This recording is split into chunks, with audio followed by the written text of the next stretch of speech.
Nate Dixon recently announced as one of the top assistants, if not the top assistant, I guess you could say, for new head men's basketball coach Ryan Odom. He followed him from University of Maryland, Baltimore County. He joins us now in the Full Court Press. Coach Dixon, thanks for your time today. Hey, Coach. Hey, Coach. How are you guys? Sorry, I call everybody Coach. It's a habit of mine. So. How you guys doing today? I'm good. I used to be a freshman baseball coach, and I have earned that title. So if you want to call me Coach, that's fine by me. Don't call Ajay Coach. You don't. You are under no obligation to do that. I think one of the biggest. No worries. I'll change it next time. I think one of the biggest questions on a lot of people's mind is this: that Coach Odom had success at UMBC, and he's bringing a lot of what helped him build that success with him to Logan, and pretty much that full staff. And so, I guess for me, what was it that intrigued you personally about following Coach Odom to Logan, leaving the place where you were comfortable, where you had success, and going somewhere so far from where you've been? Well, I tell you what, first of all, I've been blessed, and I've worked with Coach for 10 years.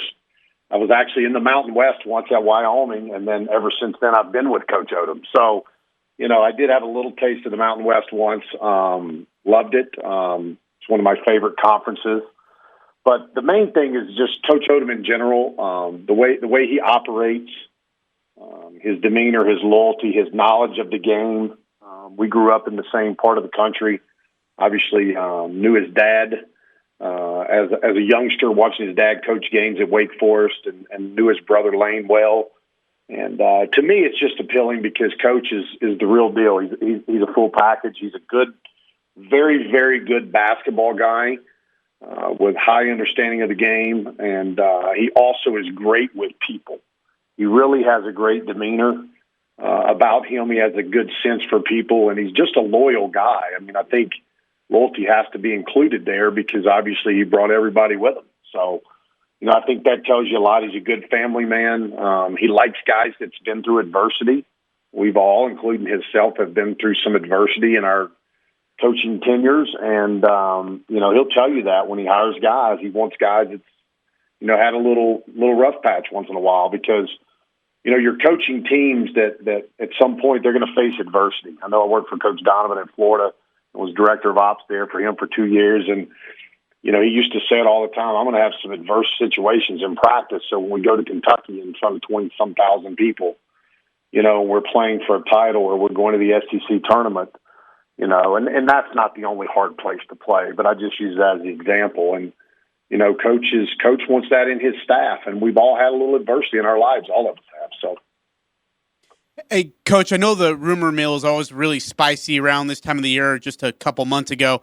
But in that rumor mill was said to you have interviewed for the head coaching job at UMBC and didn't get it. What is the emotional roller coaster? And if I don't know if that is true officially, but if it is, what is the emotional roller coaster of not getting a head coaching job at a place that you really do love, and then winding up at Utah State working again underneath a coach that you really respect? Well, part of it is just I'm a believer in things happen for a reason, and the good guy above puts you where he wants you to be. I can't say that I don't want to be a head coach. I absolutely do. I think everyone gets in this profession, and your goal is to one day to run your own program. But when you run a program or work for a guy who lets everyone on staff have their hands involved with things, it really it's not as if you're not involved. As an assistant with Coach Odom, we're all involved. We're all involved with everything we do. And that's part of it. I'm sure that's part of why he brought everybody with him, because he wanted some, just a level of comfort. He didn't want to have to reteach things or, redo those things. And we have a great group of guys. We all work well together. We've been together. We have had some changes in our staffs, and some of us have been together longer than others. But, it was it a roller coaster? Yes.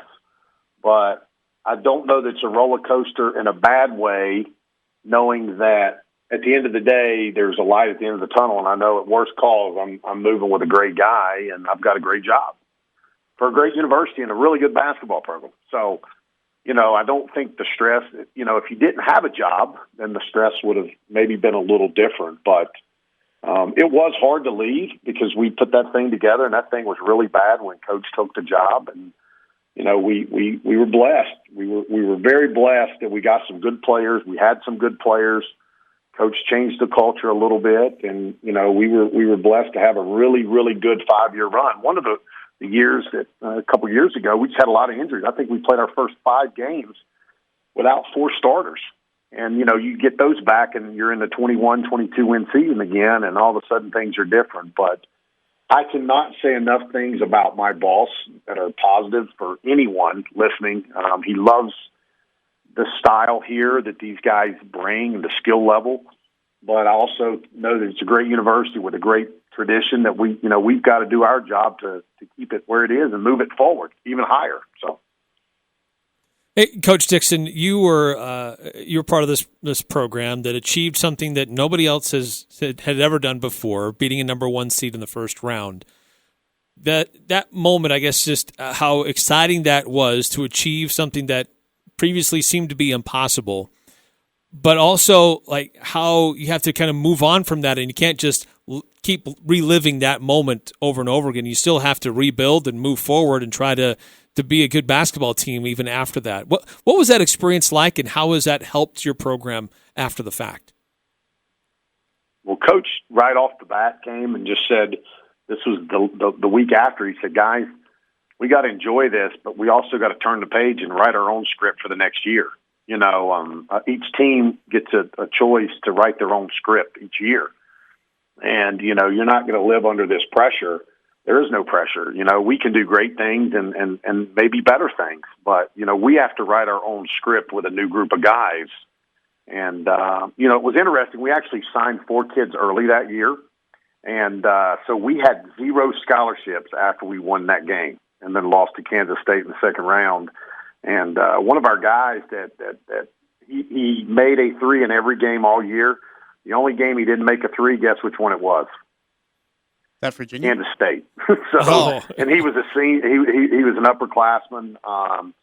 But I know he took that really hard. The next year we had a good run with him as a senior. He was actually academic player of the year in college basketball by the sports information directors, and a 4.0 student. He had 1 scholarship, and that was UMBC when he came. But we cherish having guys like that with a little chip on their shoulder. But Coach's deal is just we write our own script. You do have to move on. But I can tell you, we first took the job. I was walking in a junior college tournament, and somebody said to me, we had a UMBC on my shirt, and they said, "What community college is that?"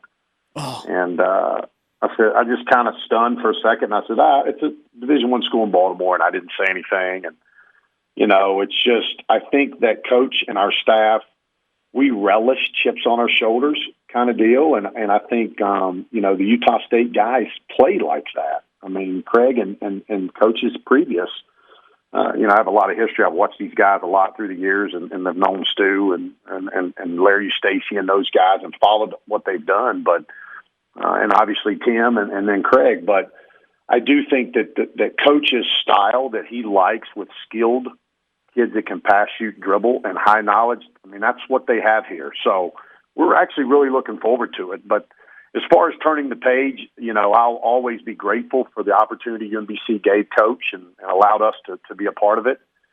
But, it is pretty unique now to go places, and people want to talk to you about that. Sometimes you just have to kind of move on with it, But was it fun? It was absolutely great. I told my wife on the ride home a couple days after. Coach and I actually lived in Charlotte the year before for like 5 years before he took that job. So a lot of family and friends back home in the Carolinas were there, and I told my wife on the way home, I said, you know what? I left Florida as the director of ops to move to move to Louisiana, and I was in that state for 5 years before moving into the Mountain West for a year. And I said, I tell you what, I didn't get a national championship at Florida. I was part of that group when they were freshmen of Corey and Brewer and Al Hartford and Joakim Noah, and then we had David Lee, who was a senior that year. A lot of guys played in the NBA, and they had 2 runs. I wasn't on that staff, but I helped put that thing together. And I tell you what, I think if you live your life right and you treat people fair and honest and be a truthful, good person, good things will happen to you. And I have to say that I was blessed because I didn't get 2 rings, but I did get one of the greatest wins in NCAA tournament history. So I think that, I'm blessed to have had that opportunity. So, Head associate coach Nate Dixon here on the line with us here on the Full Court Press. Coach, the biggest question from a lot of Aggie Nation is your guys' ability to recruit. Now, I know you spent some time in the Mountain West at Wyoming, but for the rest of the staff and Ryan Odom and such, is there any concern about you guys being able to recruit on the west side of the states, especially in an LDS territory? You know what? A couple of years ago, we actually recruited a kid at UMBC, and he did his mission in D.C. And I can't say that any of us have any experience direct on doing it other than that.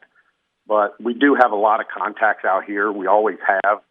We've recruited California before. We've recruited the JUCOs. I mean, I'm in Wyoming, Idaho, Utah, a lot of these states, Arizona a lot, and we're in California a lot. So to say, I think that if you're a good person, again, and people like you, which I think people, I know people like Coach Odom and our staff. If we treat people right and fair, eventually we'll break through. But it's been great so far. We've had, it's been nice to reconnect with some people that you may have lost contact with through the years, but there's also been a lot of people that have reached back out. I got a call from a guy that used to be at Salt Lake about 4 or 5 years ago. He texted me last night. He said, "Nate, is this still your number?" And I said, "Yes." And he called me, and so it's a matter of our staff just reconnecting with some guys. But I also think that, we'll learn about it. We've dealt with it a little bit in different places with the LDS, and we're actually looking forward to it because it's unique that you get a chance to recruit kids. They go away for a mission. It's a little different now than it was years ago where they play a year and then they go away. Now it's almost like when you're a senior in high school and you're looking at these kids or as juniors, you're thinking 2 and 3 years down the road. So that's a little different. That'll be unique. I know coaches, posed questions with us all on that, and we'll navigate our way through. We do a really good job of trying to connect with people, and I think that's why Coach felt like that at the end of the day, as long as I've got the people that know what I want to do and they're good people, have good people skills and they connect well with people, we'll be fine. So we're all looking forward to it as a staff. So. Well, Coach, one of the certainly, I guess, early recruiting successes that you've had so far is convincing some of those great players that you had at UMBC to follow you to Logan as well. I guess let us know a little bit more about their impact and what kind of the players that they are that we can expect to see in an Aggie uniform this upcoming season. Well, we actually had a pretty good team, and it was probably our most deepest team the last year or so, and we had essentially everyone returning, except for one who had went in the portal. And, so we felt good about what we had coming back. But the point being is the guys that ended up coming with us, we've kind of watched them grow. Brandon Horvath was like 5'10", 5'11", and sophomore in high school. And it's funny, when I went to recruit him, and he was like 6'8", and I took Coach up later on to see him. And we had watched him in AAU in the summer, one of our other assistants who's not here at the time. And, and then I went up doing a prep school tour and kind of watching kids and, made sure I went to see this kid. 'Cause he grew up about 15, 20 minutes from Coach in my house. So we've actually, kind of watched the kid grow and other guys on our staff has. And it was unique because he was about 5'10", 5'11", and then all of a sudden he goes to prep school for a year and he's like 6'6", 6'7", maybe got to 6'8" by the time he entered school, probably 160, 165 pounds. And he was a guard because he was little. He knew how to dribble the ball. So the best part about him is we think he'll fit here because he has those skills to dribble, pass, and shoot. And he's growing. He just keeps growing. I mean, it's amazing when you guys see him. If you think about how short he was about 5 years ago, it'll blow your mind. But I know there's guys on our teams that we've told that to, and they've grown the same way. So it's interesting. RJ is a very good player. RJ is a ball guard, as we call him. He'll play some one, he'll play some two, but Coach likes to have in his system have numerous guys that can dribble the ball. and handle it under pressure. And RJ was a kid who we had originally committed, and then we ended up not having a scholarship because a kid decided to stay, I believe, if I'm correct on it. And RJ went to prep school for a year and got hurt, actually tore his knee and got hurt and didn't play much at all. And it's he got himself into shape. He's worked really hard to get back where he is. He has a very good feel for the game. He's very good off the ball screens, and the way Coach plays, I mean, the talent that we've got here that's been left, and then with what we pieced together, we feel like that we've got a chance to, play Coach's system, so to speak. So, and have success at it, we hope. So, Hey, Coach, tell me about the current roster as it is right now with Justin being there. Have you got to know the kids? What is your impression of them so far, including your veterans like Brock Miller and Justin Bean? As far as that, I mean, I know Coach has said this 100 times over, and our staff, we have some really good kids. The best part is they know the game of basketball, because a lot of times you can have good people and then they're not good at their craft. But we feel like these guys here that they brought in were really good. There's a lot, obviously we'll miss the big fella, but at the same time, and then the couple kids that transferred out. But I know Coach really likes what we've got, the skill level of the guys, their enthusiasm, their will to learn our system. We've watched some growth in just stopping and pivoting, things that we do, and we watched the growth in the short time that we've had them on the court. I know he's made comments, and he feels like they've made a lot of great strides. I know they seem happy. We're impressed by their love for the game, and actually, believe it or not, they seem like they generally get along. They're excited.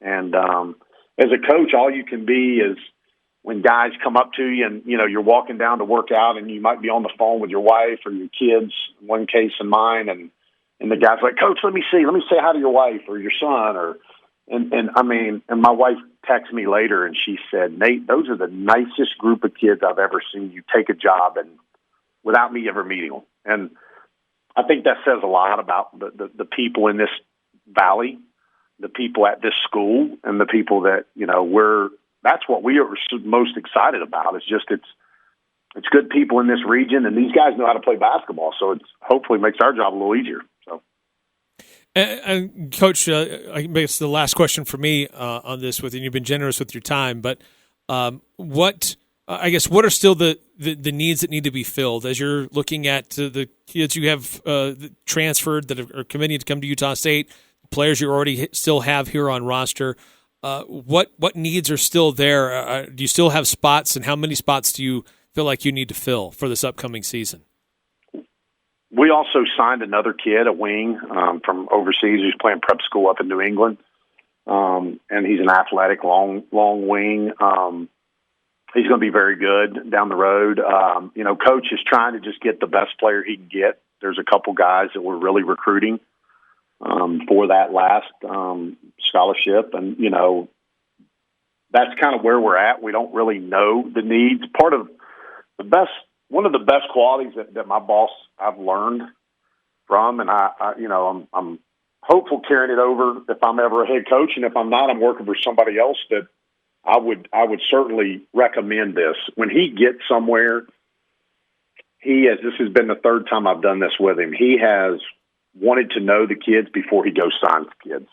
He wants to see what these kids are about. He believes that the kids were brought here for a reason, academically and athletically. Let's see what we've got. Let's don't push guys out, and let's kind of fit the pieces. And that's a really good quality of his. And I think that says a lot about these guys wanting to stay here. I mean, certainly, I've watched these guys a lot before I've come through here. I follow this group of guys. I have this league for a long time, but they, Bean's got magnets in his hand. He has the ability to just rebound the ball and snatch it. Brock has the ability to shoot it. There's much more on this roster than that, but we've got to just find the best piece, and Coach will make that decision on what fits with these guys. But the one thing that he will never do, he will never not recruit a good kid.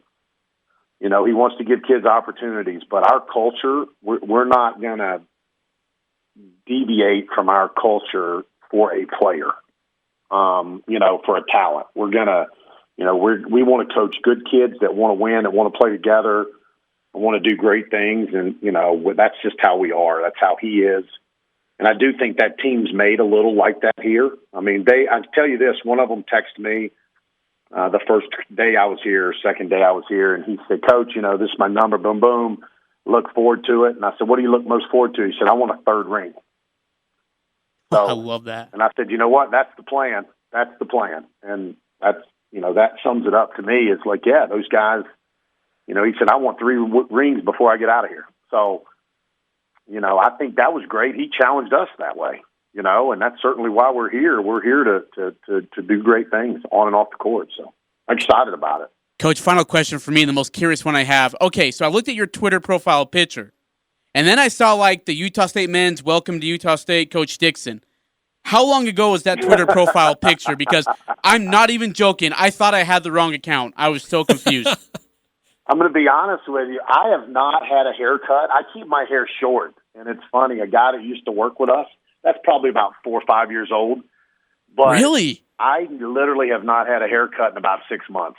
And it's crazy. I tell you what it is. Between that and the fact of eating, I mean, we all. I was a lot less weight now than I am now. I need to change that picture, and I also need to get on these heels and run a little bit. Are you going for the COVID mullet?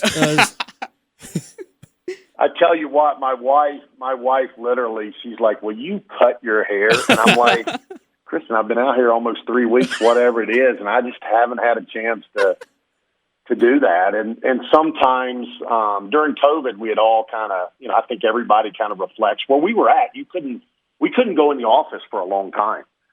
We could only really go in the office an hour or so before and after practice. So you start working and running a little more, taking care of your mind a little bit, and being outside, and then all of a sudden, season starts again. There goes another 20 or 30, fast food pounds, so to speak. So, I need to, I'm joking about it, obviously, but I need to find a barber out here. And I hear there's one on campus. I think we passed it one day, so I do need to do that. And then I need to probably get a little more sleep, to be honest with you. So, oh, good luck with that. Yeah, no kidding. Yeah. Well, Coach Odom, we really do appreciate your time.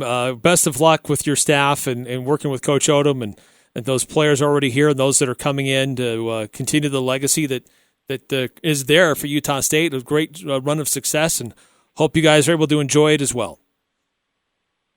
Well, I appreciate you guys having me on. I know Coach Odom and the staff is we're the utmost excited about what the opportunities in the future ahead here are. So, and part of that is the foundation that's been laid by the university and the people in the community and this basketball program. So we're just excited to be a small part of it, and let's continue taking this thing forward. Hey, thanks, Coach. Appreciate you. Coach. Be safe.